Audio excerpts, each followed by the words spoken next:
Hacktivismo, and he's doing proactively secure programming techniques. I'll let you have it. All right, thank you. Yes, as you mentioned, my name is Jay Salvatore Testa from Hacktivismo. Hacktivismo is a human rights and technology group. It is a subdivision of the Cult of the Dead Cow.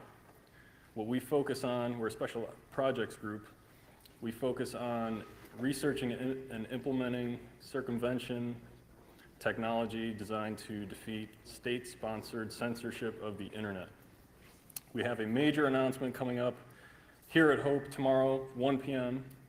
It's going to be in the unscheduled speaker track. We're promoting it heavily. Please show up. We're going to be releasing a major project tomorrow. One result of that project is this presentation.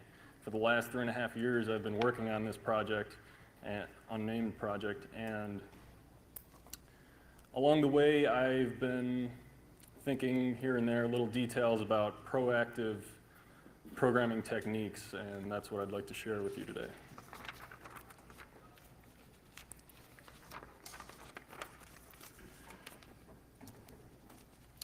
First, a lot of the techniques deal with, in the context of direct memory languages, so let me define that first. Direct memory languages are those that allow direct access to memory without any bounds checking. Those are the older languages, assembly, C, C++. There's no bounds checking when you access arrays for reading or writing. It's just done directly in memory.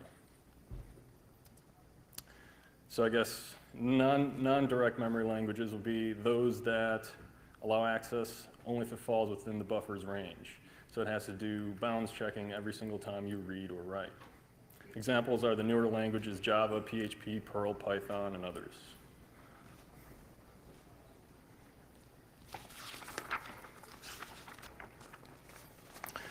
Okay, so the first point I'd like to point out is don't use direct memory languages. There's little need to use them anymore. The newer languages such as Java, PHP, Perl that I just mentioned, those are better for several reasons. Faster development time, for one. And due to the bounds checking, they're immune to buffer overflows. Mostly, I mean, in the code that you write, you'll be immune to buffer overflows, but I remember there was one time in Java, the Java from Sun was vulnerable to a buffer overflow. But that is a problem in code, very specific code that can be fixed in one spot, not in thousands of projects.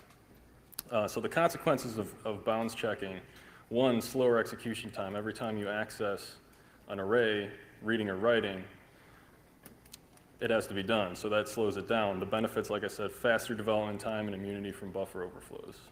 So that's why you shouldn't use them anymore. It is tempting to still use C and C++, okay? I'm a hardcore programmer. I like C. I like the power it gives you, but you have to fight that, okay? You have to fight that urge. Get it out of your system. Try to use these newer languages when you can.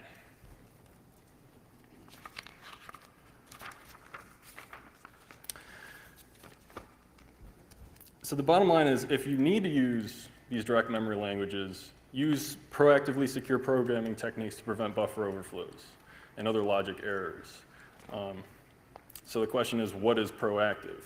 And that I'm talking about using, it's an application of defense in depth at the code level. It's an implementation, an actual instantiation of the defense in depth principle at the code level.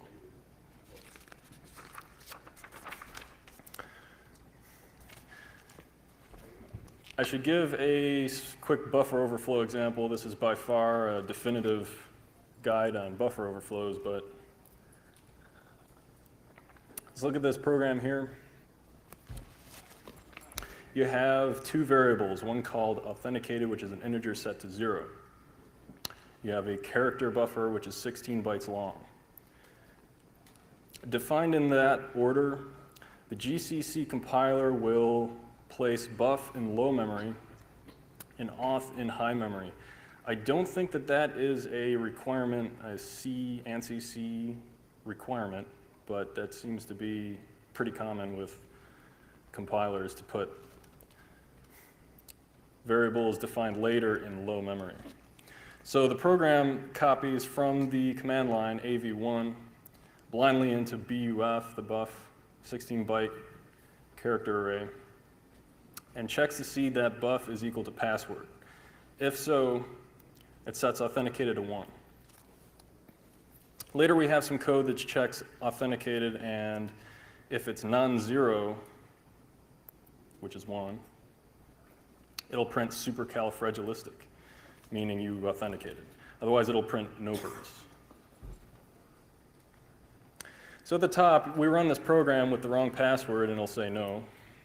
We run it with the right program, it'll say yes. And then, remember, we didn't do any bounds checking on the string copy into BUF. So if we put a whole bunch of characters on the command line, that'll be copied into BUF blindly. You do it once, we didn't add enough, it says nopers. We do a little bit more, and all of a sudden, we authenticated. And what happened in memory is illustrated in that picture right there. The X's started out in BUF, but they overflowed over in the next memory address, which was where authenticated was stored. The hex value for these X's is non-zero. Let me switch back. The hex value for those X's are non-zero, and so if authenticated is non-zero, you just authenticated.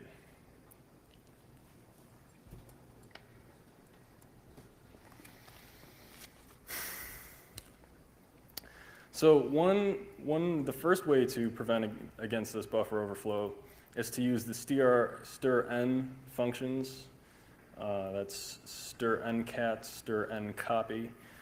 Those are the function definitions right there.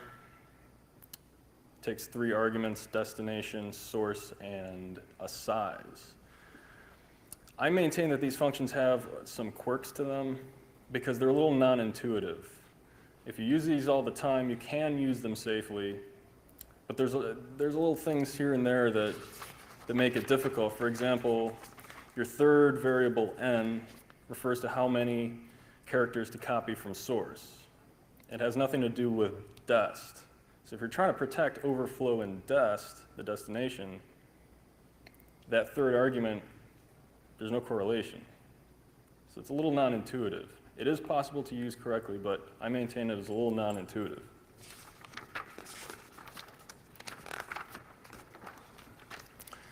Here's an example. 2 character arrays, 8 bytes each. Copy a string yo dude, which is 7 bytes long, into BUF. It'll be null terminated, which means it occupies the entire buffer. The next copy is copying AV1 into BUF2.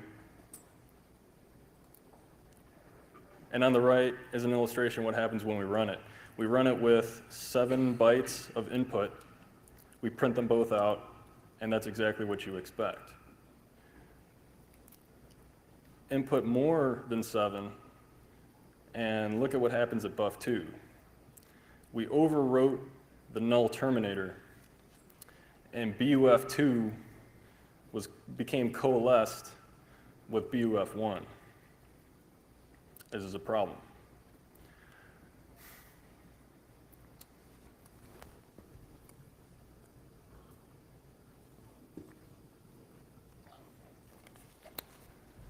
Hold on.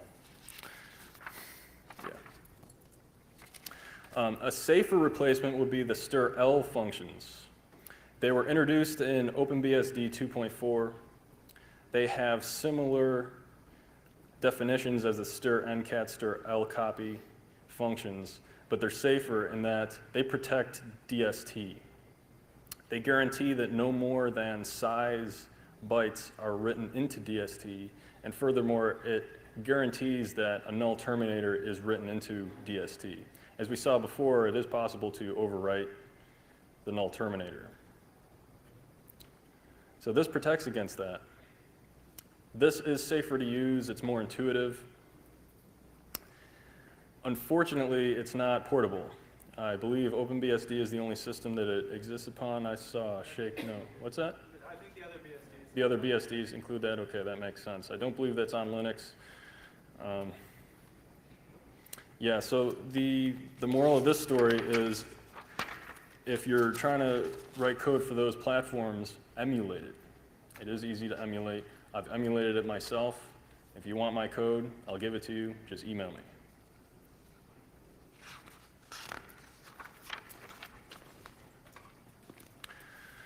Next, strings. Strings are aware of their size, so they automatically resize themselves as necessary, versus character arrays, which are just ranges of memory addresses that don't grow. They're set. Strings are aware of their size, so they resize themselves. Any Java programmers in here? Do we have any Java programmers? What, like 10 people? Okay. Yeah, you guys know how easy it is to manipulate strings. It is very, very simple.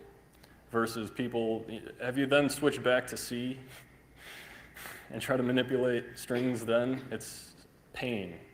That's all I can describe it as. The interface there is very nice and very polished. From the functional standpoint, strings are so much easier to use. And from the security standpoint, it's better because you don't have to worry about buffer overflows. The strings take care of themselves.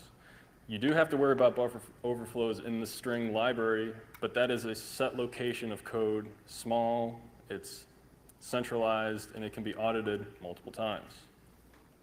And surprisingly, in the C language, you can use strings. How many people actually knew that? Nobody. You can. One popular implementation in C is from the G library. Here's an example of the interface. You have gstring new, which takes a set initial value, returns a G string. Okay, a couple people got that. Yeah, so when you want to keep appending to this string, you have gstring append printf, which just keeps, you use C formatters, and you can just dump all kinds of data in there, and it grows, and you don't need to worry about it. So it is possible. Take a look at the struct on the left. You have str, which is a character array, a dynamic character array. Len, which contains the current length. Allocated len, which is how large str is currently allocated. So when it gets too big, these functions on the right will reallocate str as necessary and do copying if needed and so on. Another technique, proactive technique, wasting space. The problem, common off-by-one errors and array manipulations can overwrite past the end of a buffer. To guard against that, you can declare your buffers slightly larger than you need.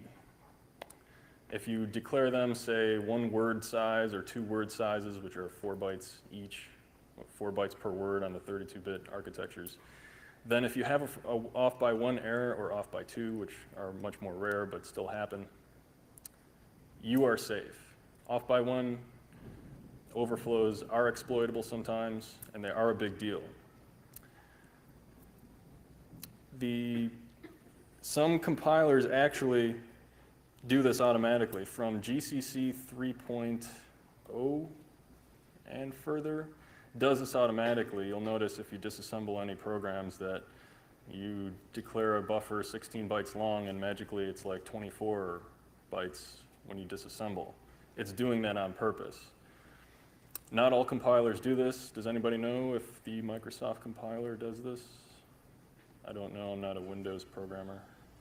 Primarily, nobody knows. I'm not sure if it does that. It's not standard. So if you want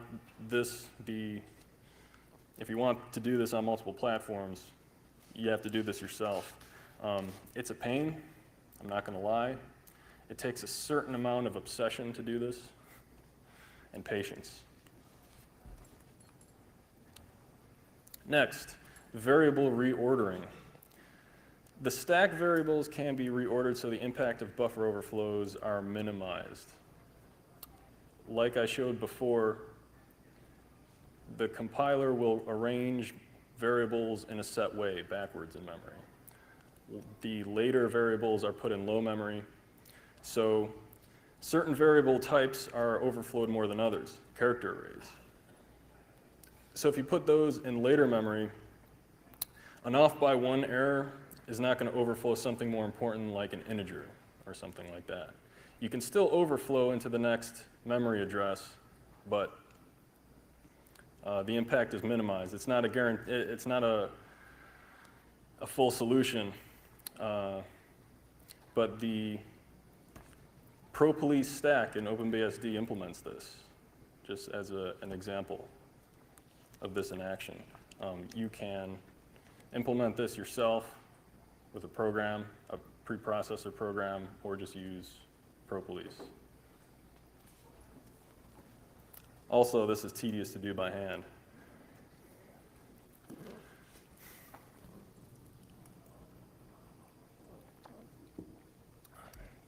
Next, pointer nullification. The problem here, freeing a dynamic memory allocation twice can corrupt the heap structure in a controllable way. This happened 4 years ago, I remember, in the Z library, which is a compression library used by a lot of projects. It's embedded sometimes statically. There was a vulnerability, a double free vulnerability, where free was called twice on the same pointer, which turned out to be exploitable, although I don't think details were ever released. From this, I learned if you nullify pointers immediately after you free them, this protects you from this class of vulnerability. And the reason for that is that ANSI defines free of a null pointer as having no effect. So if you use this macro myFree, which frees your pointer and then immediately sets it to null, calling myFreeX on the same pointer twice in a row has no effect. There is no security vulnerability that arises because of this. Once upon a time, I thought that using this macro would make your program invincible to double free vulnerabilities. Can anybody point out why that is not true?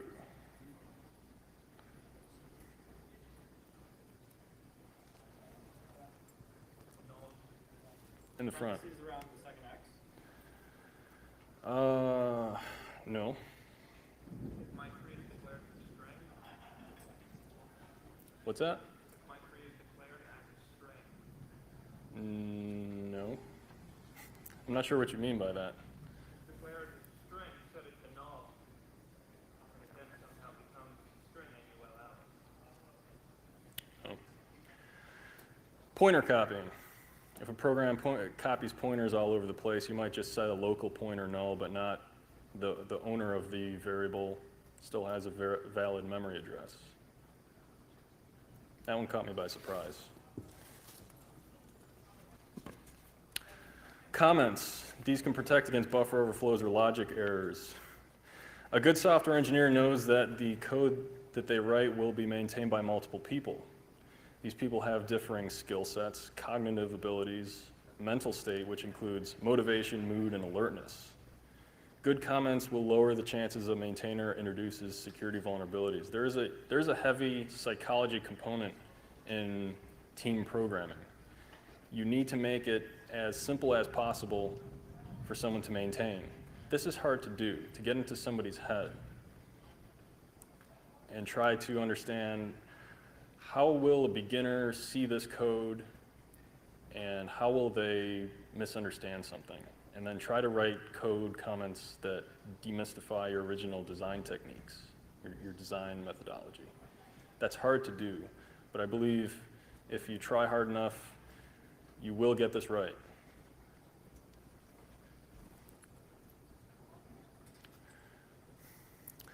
Next, simple code. can protect against buffer overflows and logic errors. Here's the winner of the 1985 International Obfuscated C Code Contest. That's the winner. I don't know what that single line does. There's a lot of pointer dereferencing.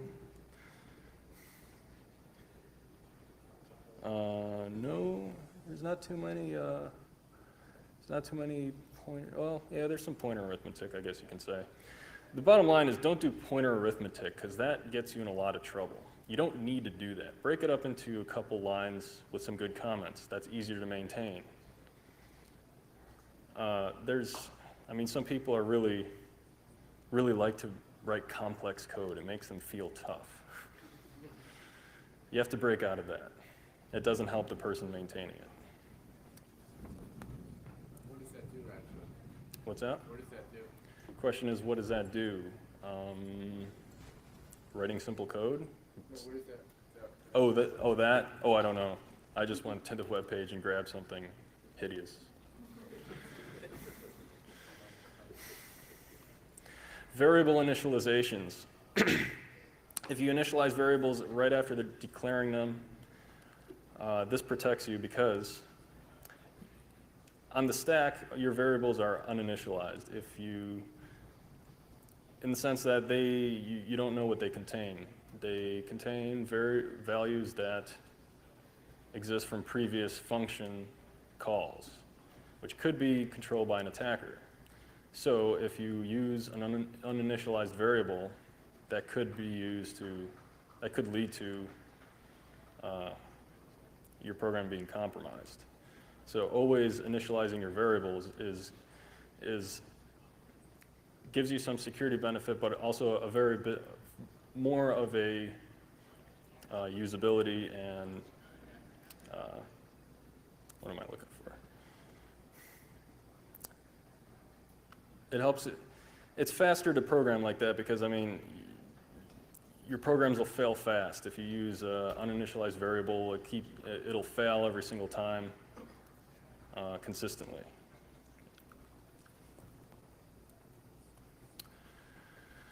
Default failure can prevent logic errors. Let's say you are switching between states. You're maintaining some kind of state information. On the left, we're checking states between 1, 2, and 3. Notice that if it's not state 1 and state 2, we're just assuming state 3. A more proactive approach would be on the right. You check your 3 states and default to an error. This is similar to a whitelist. This is whitelisting. If you add states, your code on the left will break because you're assuming state 3 when you created a state 4. Or if the state variable itself becomes corrupt, that also leads to errors. And those are my references. I'll take any questions, if any. Yep. Can I interrupt you? Yes. So what kind of vulnerabilities are you talking about? You just talking about someone just running a C program, or are you talking about like someone using this sort of website, or having C being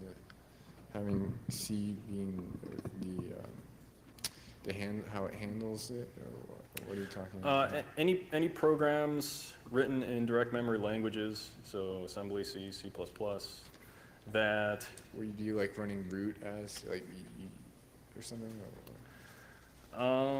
anything where you're handling input from an untrusted user Oh, you have like a database? or a user of a something? different privilege.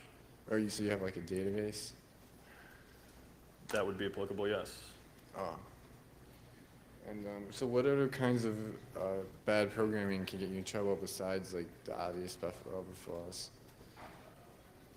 I'm sorry, could you rephrase? What kinds of bad programming things that you can do besides buffer overflows that will get you in trouble? That's a big question. There's many classes of code vulnerabilities, buffer overflows, double freeze like I talked about. Could People, is there a way to test, like, if someone's gonna run some kind of debugger on you, on your program? Just try to find vulnerabilities in it? I'm sure there are. That's beyond the scope of this presentation. Oh, okay. That's all. Any last questions? All right. Well, thank you. I also have